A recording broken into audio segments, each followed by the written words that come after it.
حضرت عمر بن عبدالعزیز بادشاہ تھے، آواز دی گھر میں بیٹھے، بیٹی پانی کا پیالہ تو لاؤ. بیٹی خاموش ہو گئی. ساتھ والا کمرہ بیٹی کا. پھر آواز دی بیٹے سن رہی ہو؟ کہ ابا جی سن رہی ہوں، پانی کا پیالہ دینا. بیٹی خاموش ہو گئی. تیسری آواز دی تو زوجہ پانی لے کے آ گئی. نے کہا حضور پانی. حضرت عمر بن عبدالعزیز کو غصہ آیا، کہنے لگے بچے کس لیے ہیں، وہ خود کیوں نہیں آئی؟ اب اتنی نافرمان ہو گئی ہے کہ ایک پیالہ پانی کا باپ کو نہیں دے سکتی، کیوں نہیں آئی؟ تو زوجہ کہنے لگی چلیں درگزر کریں. اس نے کہا ابا کو نہیں بتانا، پی لے. کیوں نہیں بتانا؟ بتاؤ کیوں نہیں آئی؟ میں نے اس کو پکارا تھا، تمہیں پکارتا تو تم آتی، تمہیں بتانا پڑے گا.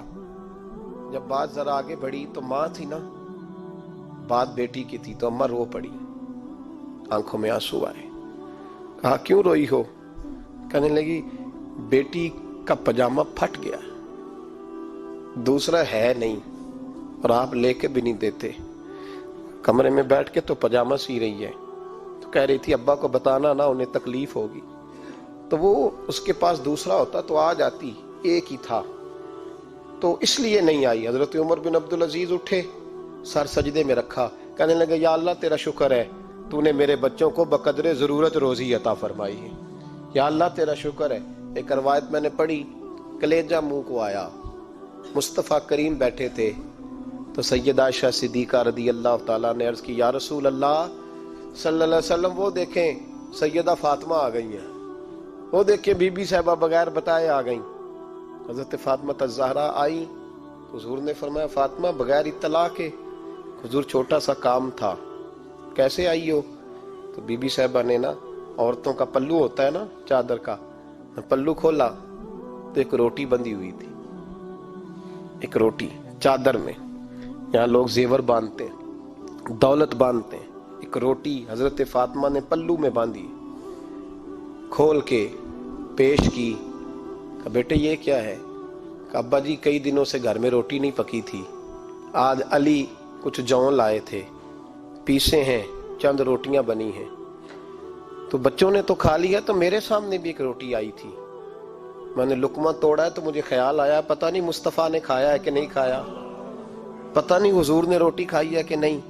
تو حضور میں لے کے حاضر ہو گئی ہوں، مہربانی فرمائیں. تو فرمایا بیٹے بیٹھ جا. حضرت فاطمہ بھی بیٹھ گئی. سیدہ عائشہ کہتی ہیں حضور بھی بیٹھ گئے. فرمایا فاطمہ کتنے دنوں سے نہیں کھایا؟ عرض کی حضور 3 دن سے. فرمایا بیٹے میں نے 5 دن سے نہیں کھایا، آ جا. دونوں باپ بیٹی مل کے کھاتے ہیں. روٹی 2 حصوں میں حضور نے بانٹی.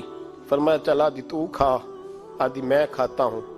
حضرت فاطمہ نے لقمہ توڑ کے منہ میں رکھا تو رو پڑی، حضور 5 دن سے نہیں کھائی. فرمایا بیٹے چپ کر، ہمارا دنیا سے کیا تعلق، ایک پل رہ گیا ہے، بس اللہ پھر جنت کی ساری نعمتیں عطا فرما.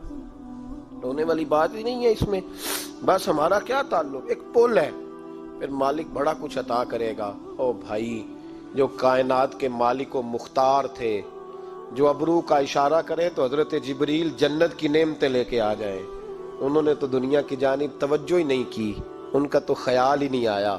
دنیا ہی دنیا، دولت ہی دولت، ہر آدمی دولت کے ترازو میں تلنے لگا ہے. اب تو کلیجہ پھٹتا ہے.